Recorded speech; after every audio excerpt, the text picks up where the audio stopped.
Bapak, Ibu, dan Saudara terkasih umat paroki Santo Mikael Pangkalan TNI AU Adi Sucipto Yogyakarta dan Anda semua yang menyaksikan acara Ceritaku Bareng Tuhan ini, selamat pagi, selamat siang, selamat sore, selamat malam, kapanpun Anda menyaksikan program ini. Kembali bersama saya Romo Martinus Jokololono, Pastor Paroki di Paroki Santo Mikael Pangkalan TNI AU Adi Sucipto Yogyakarta.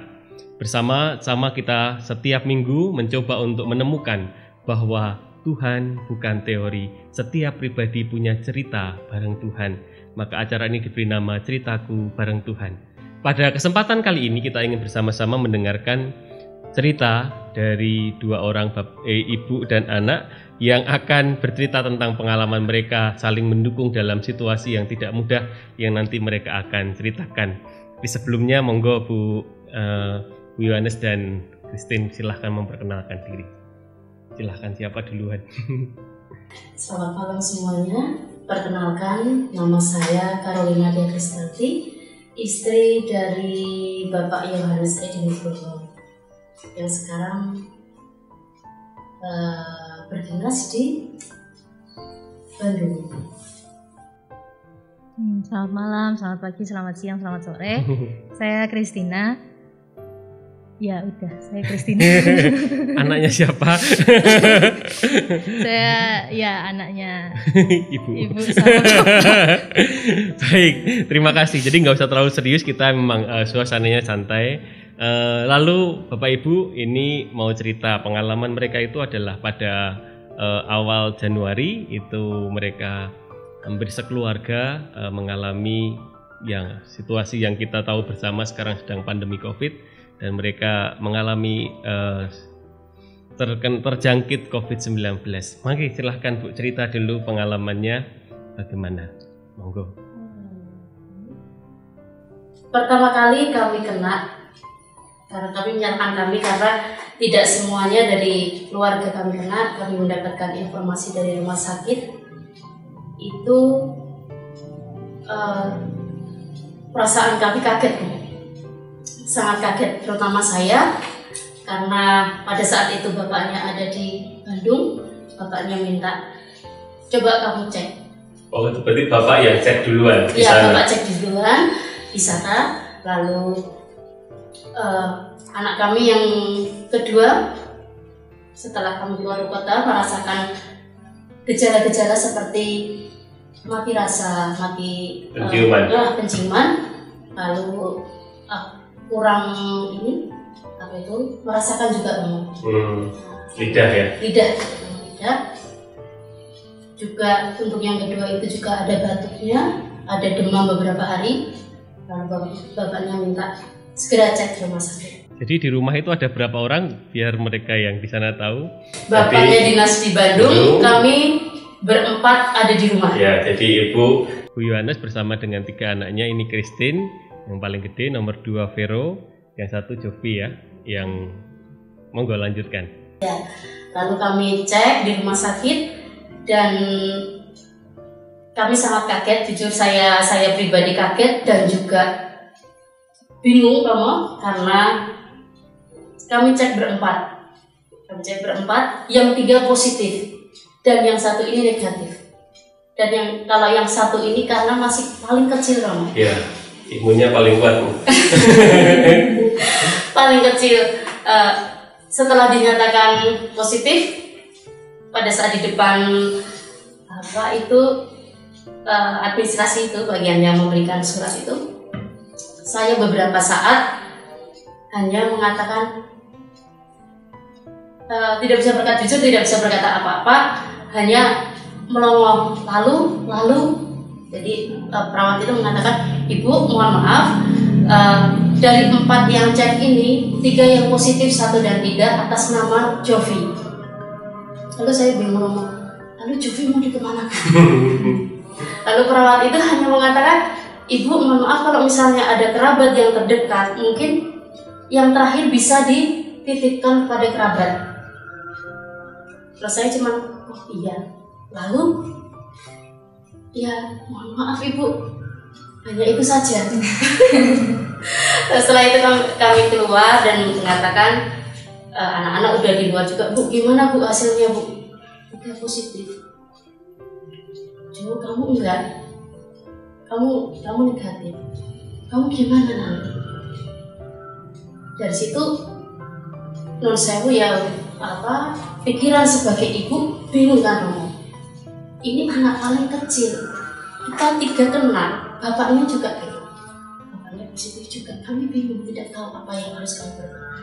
Akhirnya saya cuma bilang sama Christine, siapkan apa yang dibutuhkan. Apa aja Bu, kamu belanja apa yang dibutuhkan di rumah pada saat kita nanti memang betul-betul isolasi mandiri. Itu akhirnya pilihannya itu isolasi mandiri ya? Ya, pilihannya seperti itu yang paling kami rasa paling safe ya? Iya paling safe, karena saya juga bisa mengawasi yang kecil, yang sehat, saya juga bisa sebagai ibu dan sebagai istri saya juga bisa tahu kondisi keluarga. Ya, akhirnya mereka isolasi, Pak Yohanes juga pulang ke rumah dan mereka menjalani isolasi di rumah. Akhirnya dalam rumah itu yang diisolasi adalah Jovi. Karena 5 orang satu yang tidak, itu yang diisolasi adalah Jovi. Baik, kalau Christine gimana perasaannya waktu itu satu keluarga? Kalau saya pribadi Romo, saya nggak kaget sebenarnya. Oh, iya. Jadi udah ngelihat kok Vero batuk-batuk, terus panas, dia juga maksudnya hilang rasanya itu gitu kan. Terus ibu juga waktu itu sempat batuk juga kan. Terus ngeluh badannya kok sakit-sakit terus setiap malam aja tapi terus saya ya udahlah biasa aja lah. Itu hari Jumat, Bapak pagi-pagi jam 10 Bapak itu bilang coba kamu sekarang ke rumah sakit cek gitu kan. Ya sama kayak tadi gitu. Ya hari Jumat kan penutupan itu harusnya ya benar-benar jam 10 gitu. Jadi kita di rumah itu posisinya kita langsung benar-benar pergi ke rumah sakit ya karena ngejar waktu itu. Cuma mungkin ya waktu itu ibu ngerasa kalau saya tuh panik ya, tapi karena diri saya pribadi saya nggak ngerasa panik gitu loh. Jadi ibu lebih yang tenang toh kayak gitu, nggak usah gerusa-gerusu gitu. Sebenarnya saya pribadi tuh saya tahu kalau ibu tuh ya udah panik gitu loh. Jadi yang panik itu ibu bukan saya gitu. Saya biasa aja gitu kan ya, jalan ke rumah sakit. Terus di rumah sakit tes kayak biasa gitu, terus dinyatain positif. Setelah positif kan ibu ya kayak tadi bingung gitu, pulang ya di rumah itu ibu tuh belum langsung gimana ya, kalau misalnya seorang ibu tuh kan biasanya langsung ini kayak gini harus kayak gini gitu. Cuma mungkin karena terlalu kaget waktu itu kan, jadi ibu habis masuk rumah itu duduk diam bener-bener kayak nggak bisa mikir apa-apa gitu kan. Saya jadi kesel gitu loh Romo, ini udah 10 menit tak tungguin kok cuma duduk-duduk terus. Jadi sebel sendiri gitu. Akhirnya ibu ngechat sama salah satu orang rumah sakit itu apa aja obat yang kira-kira bisa bantu. Dibilang beli vitamin ini gitu kan. Terus ibu bilang, Tin ini saran dari ibu ini, dari seseorang itu yang dibutuhkan ini aja gitu. Oh ya udah, saya sama Vero itu hari itu juga, jadi sekitar 15 menit setelah dari rumah sakit itu kami berdua pergi ke apotek, beli semua itu barang-barangnya ya, ada vitamin, ada frozen food yang kira-kira bener-bener emang kita perlu banget gitu loh selama isolasi mandiri gitu. Udah gitu terus saya kan pulang. Ternyata ibu masih belum pulang. Masih di tempat yang sama. Cuma sekarang udah agak udah merosot lah, ini duduknya udah agak merosot gitu. Ya udah, saya udah sempat beli alkohol, terus saya sama Vero langsung dibersihin semua kamarnya, disiapin semprot kamar buat Jovi, disemprot gitu. Akhirnya Jovi yang diisolasi itu iya. Ya. Karena dia tidak juga pergi-pergi kan waktu itu ya. Iya. Bagaimana Bu itu Bu? Dukungan keluarga selama masa itu, bagaimana rasanya satu keluarga mengalami seperti itu? Pergulatannya bagaimana? Sungguh luar biasa. kita saling berusaha saling menyemangati, terutama bagi yang sehat.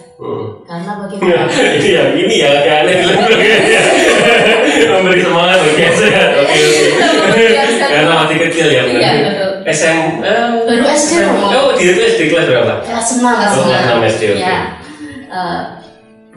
Kami merasa dia masih kecil ya Romo ya. Dia harus melakukan semua kegiatan itu di dalam kamar. Tidak boleh. Andai kata pun dia keluar itu harus menggunakan sarung tangan. Dia harus memakai masker double. Dan bagaimana caranya agar dia dan kita yang positif ini tidak bersentuhan. Jadi pernah suatu hari Romo, saya mendengar sebuah tangisan. Pada saat itu saya di kamar, saya mendengar tangisan. Awalnya saya biasa aja lagi nonton TV lalu istirahat. Tangisan itu semakin lama semakin jelas, dan ternyata mbaknya itu menangis. Menangis. Saya kaget, saya tanya sama Kristi, kenapa kamu nangis? Nah saya bilang, Ibu, kita ini satu rumah, habis kita nggak bisa pergi. Kasihan adik sendiri. Pada saat itu juga tryout kan Romo, kelas 6 dia tryout. Dia harus belajar sendiri. Andai kata pelajarannya tidak jelas, dia tidak bisa bertanya.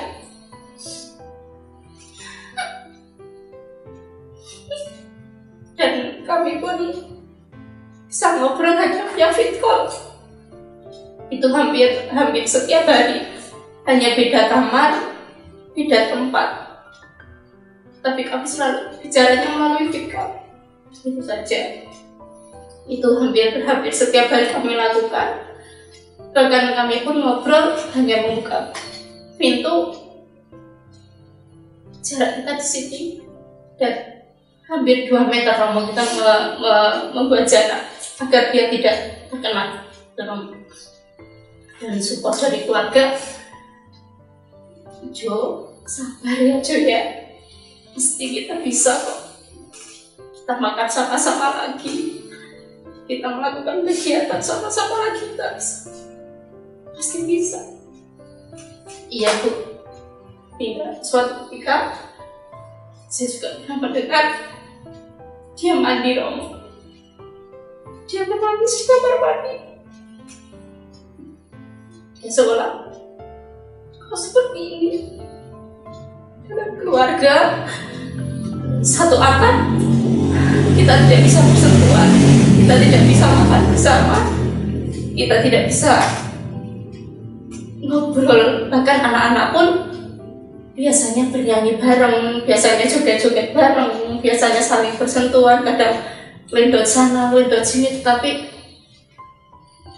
untuk saat ini beberapa saat ini tidak bisa. Itu yang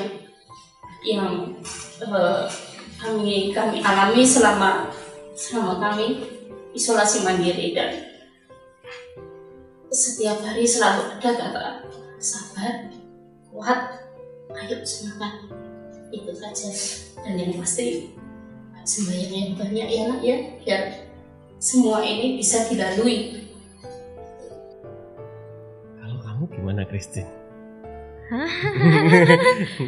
ya itu tadi kayak diceritain sama ibu aja, cuma ya nggak tahu ya, cuma kan saya sama Jovi kan emang jaraknya jauh banget ya Romo. Cuma karena apa ya, Jovi itu suka yang ngelendot sana, mungkin karena jaraknya terlalu jauh dia jadi suka ngelendot sana, ngelendot sini gitu kan. Jadi ya kadang suka main bareng gitu kan, ya nempel-nempel gitu. Terus kalau misalnya dia kesusahan pelajaran gitu, dia nanya sama saya gitu, saya ajarin ya, biarpun nanti saya marah-marah juga tapi ya nanti baikan lagi gitu loh. Terus kemarin tiba-tiba nggak bisa mau ngelihat aja tuh kayak susah banget gitu. Jadi saya ngerasa sungkan sendiri kan sama Jovi karena posisinya saya sakit, Jovi sehat. Biarpun dia adik saya tuh saya ngerasa kok saya sungkan kalau saya terlalu dekat sama dia nanti saya nularin dia. Jadi ya itu yang bikin kayak gimana ya kok nggak biasa ya kayak gitu. Baik, terima kasih. Ya ini pengalaman keluarga yang ya situasinya tidak mudah karena ya anak yang terkecil yang ini dan keluarga ini sejauh saya tahu ya mereka itu setiap pagi kalau misal pagi ya barengan apa-apa barengan ini situasinya sekarang jadi sedikit awkward aneh tapi ya itulah pengalaman. Baik, terima kasih untuk itu. Lalu kalau selama masa itu tentu ada pengalamannya pasti down-nya berat ya seperti itu diceritakan. Lalu apa toh bagi jenengan Tuhan berbuat apa di dalam situasi itu? Oke, pengalaman cerita. Baik Romo, pada saat kami isolasi mandiri, kami merasakan Tuhan itu betul-betul ada di tengah-tengah keluarga kami. Karena seperti yang kami ceritakan tadi, ada kasih di situ, ada saling membutuhkan, ada saling menggantungkan, ketergantungan antar keluarga seperti itu. Jadi kehadiran Tuhan di situ sangat kami rasakan. Juga kepedulian dari sekitar kami juga sangat kami rasakan. Itulah kami juga menganggap itu juga kehadiran Tuhan di situ. Ada yang peduli dengan kami, seperti Romo mengajak kami berdoa bersama. Ada juga dari seseorang yang setiap hari mengantarkan kami makanan karena kami tidak bisa keluar. Itu juga merupakan kasih dari Tuhan, dari kehadiran Tuhan di situ. Bahkan beliau tidak berkenan hanya istilahnya bisa jadi nyantel di depan pintu. Saya harus ketemu ibu, saya harus ketemu anggota keluarga itu untuk menyampaikan makanan ini.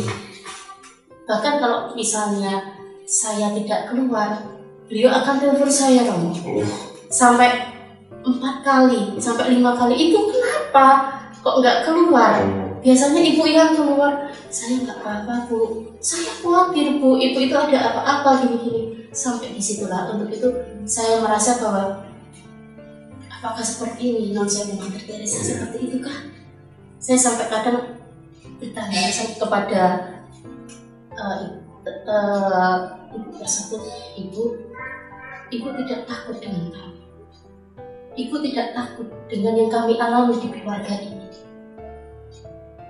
Tidak ibu, dia menjawab seperti itu dengan mantap. Saya tidak takut, saya hanya takut kepada yang kuasa, saya hanya takut pada Tuhan. Itulah yang membuat kami, Tuhan mengirimkan kepada kami, keluarga kami, dan akan selalu hadir pada di tengah-tengah keluarga kami. Terima kasih, ini pengalaman mengesan. Kamu harus ngomong.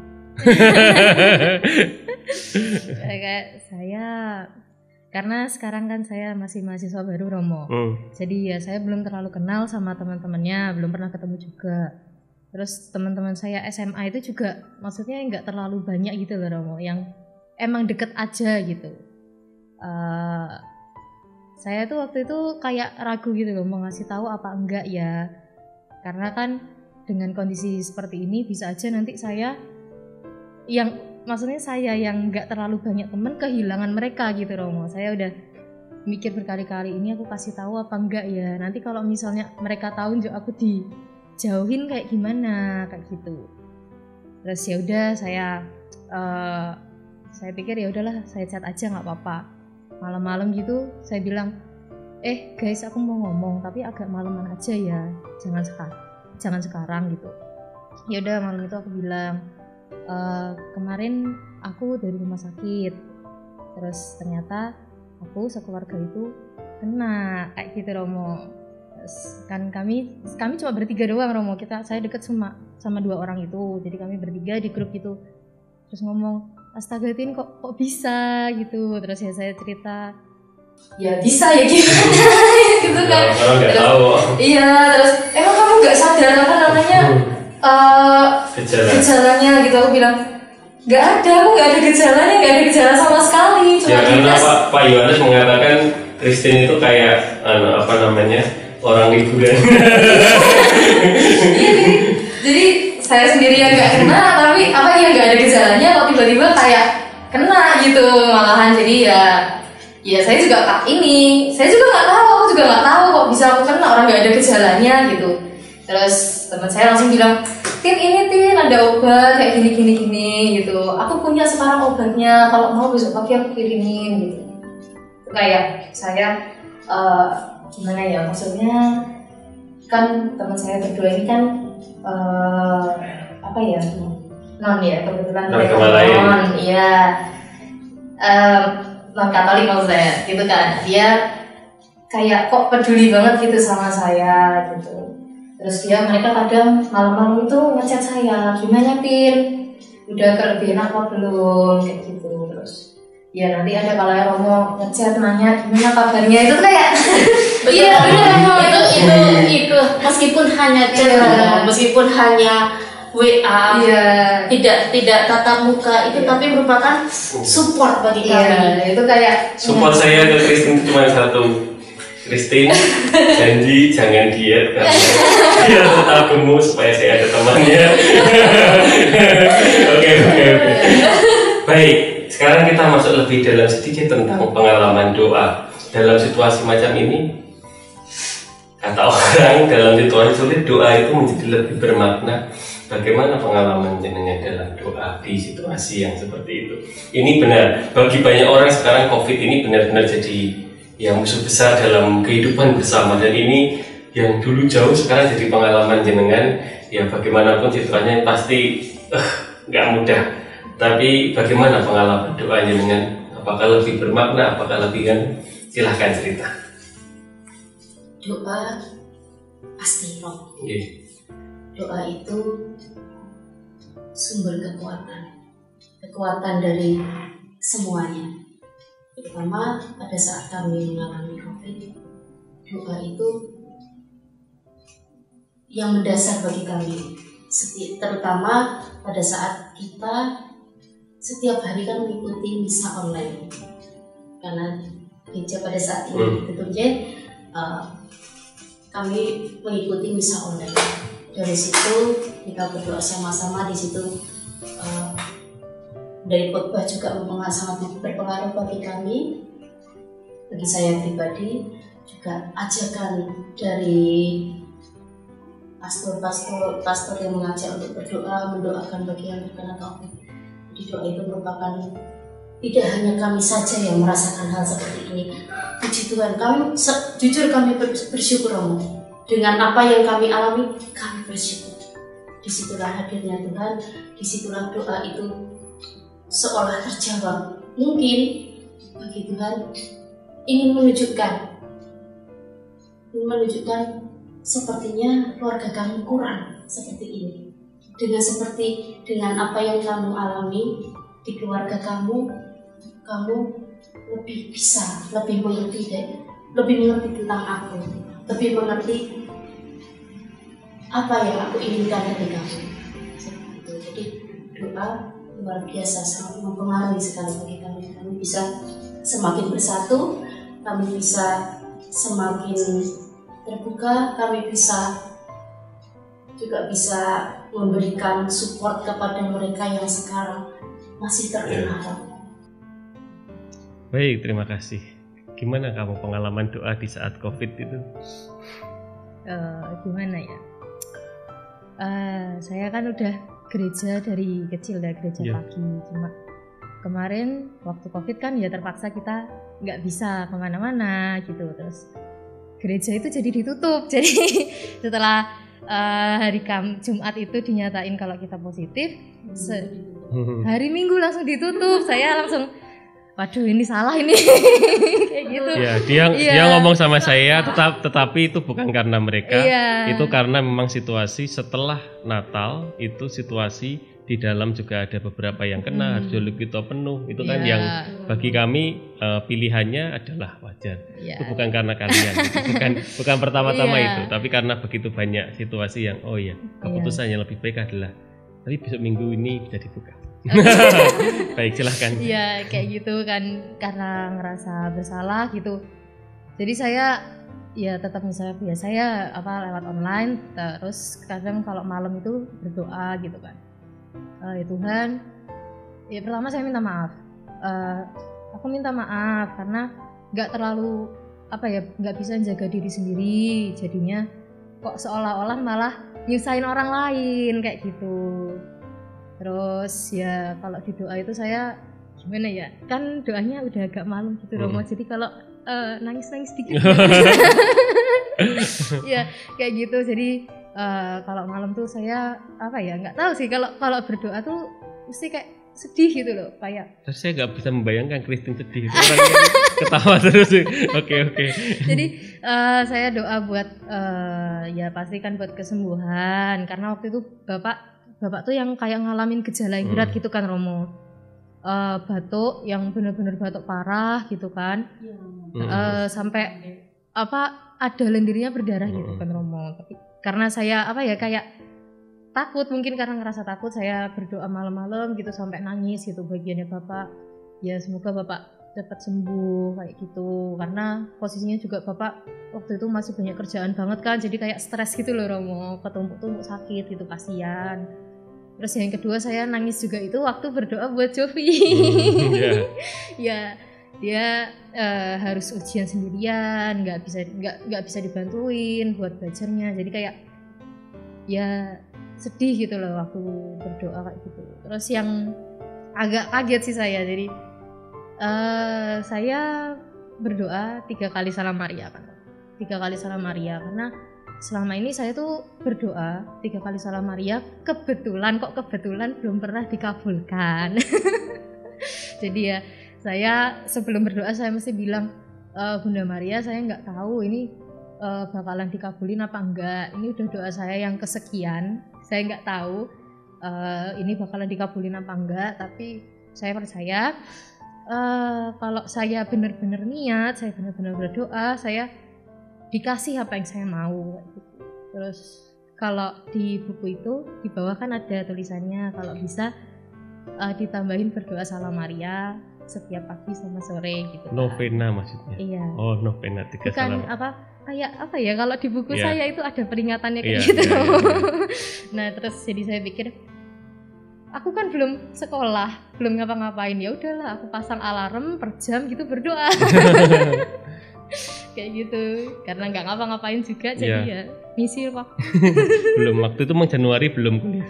Baik, lalu ketahuan akhirnya negatif itu setelah hari keberapa?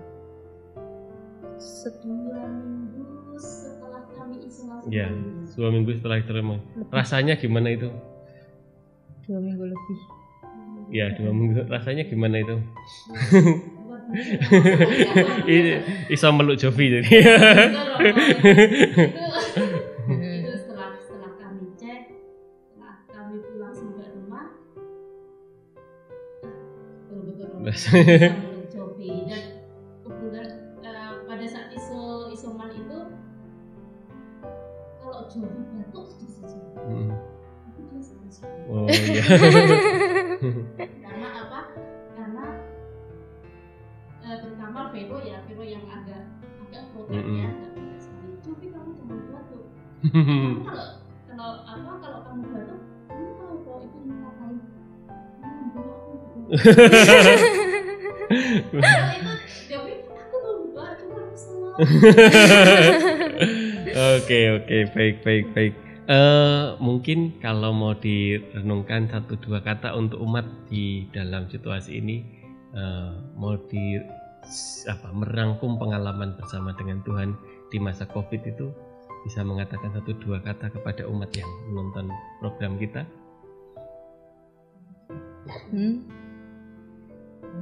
Tentang Tuhan, tentang pengalaman doa dan macam-macam. Monggo.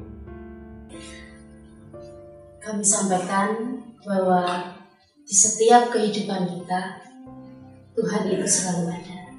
Tuhan itu selalu hadir, Tuhan itu selalu menyaksikan apapun yang kita perbuat. Meskipun kita tidak bisa melihat beliau, meskipun kita tidak bisa menyentuh, tetapi Tuhan itu pasti tahu apa yang kita lakukan. Terima kasih kamu. Kalau saya, ini si Romo. Jadi setelah kami positif, terus ternyata teman saya itu salah satu dari mereka berdua itu ada yang kena. Saya kayak posisi sekarang saya aja, saya ngerasa kayak nggak dianggap manusia gitu. Jadi untuk umat, ya saya tahu kalau umat semua yang nonton semua itu ngerasa takut, iya tahu gitu. Karena yang belum pernah ngerasain otomatis iya kayak gitu. Cuma kalau misalnya boleh, monggo disapa yang sakit itu, paling enggak di chat aja lah, di chat atau di vid call, karena itu support banget buat yang sakit itu support banget kayak gitu. Kalau misalnya emang nggak mau kontak secara langsung ya nggak apa-apa, tapi paling tidak mereka merasa kalau dimanusiakan gitu loh. Saya masih hidup kayak gitu. Masih gendut, yes. Baik, terima kasih untuk pengalamannya dan ini menyenangkan di akhir ketika mereka akhirnya sembuh, saya dapat ikan panen dari belakang dan kita makan-makan di sini saya dan Mas Wisnu dan Romo Wondo. Terima kasih, ini pengalaman luar biasa, pengalaman bersama Tuhan, situasi sulit menjadi pengalaman di mana mereka juga mengalami Tuhan tidak jauh dari kita, juga di pengalaman-pengalaman berat. Memang pengalamannya tidak mudah, tetapi dalam hati, ya ini pengalaman yang indah bagi perjalanan kehidupan mereka. Ini cerita Bu Yohanes dan Christine tentang Tuhan. Keluarga mereka juga mengalami pengalaman sulit, tapi Tuhan hadir di tengah mereka. Saya juga punya pengalaman tentang Tuhan, Anda pun punya pengalaman bareng Tuhan. Kita bersama-sama punya pengalaman bareng Tuhan, dan Tuhan bukan teori, Ia hadir di tengah-tengah kehidupan kita. Kita punya cerita bareng Tuhan. Apa cerita Anda bareng Tuhan? Terima kasih bagi Anda semua yang menyaksikan program Ceritaku Bareng Tuhan, sebuah acara yang dirancang untuk bersama-sama mendengarkan cerita bareng Tuhan yang dialami oleh umat di paroki ini maupun siapapun yang nanti diundang hadir. Terima kasih Anda sudah menyaksikan acara ini. Kalau Anda ingin mendapatkan notifikasi tentang acara ini, silahkan like, subscribe, komen dalam komentar di YouTube channel Gereja Pangkalan. Terima kasih untuk semuanya. Terima kasih Bu Yohanes, terima kasih Christine. Tuhan memberkati, berkah dalam. Berkah dalam.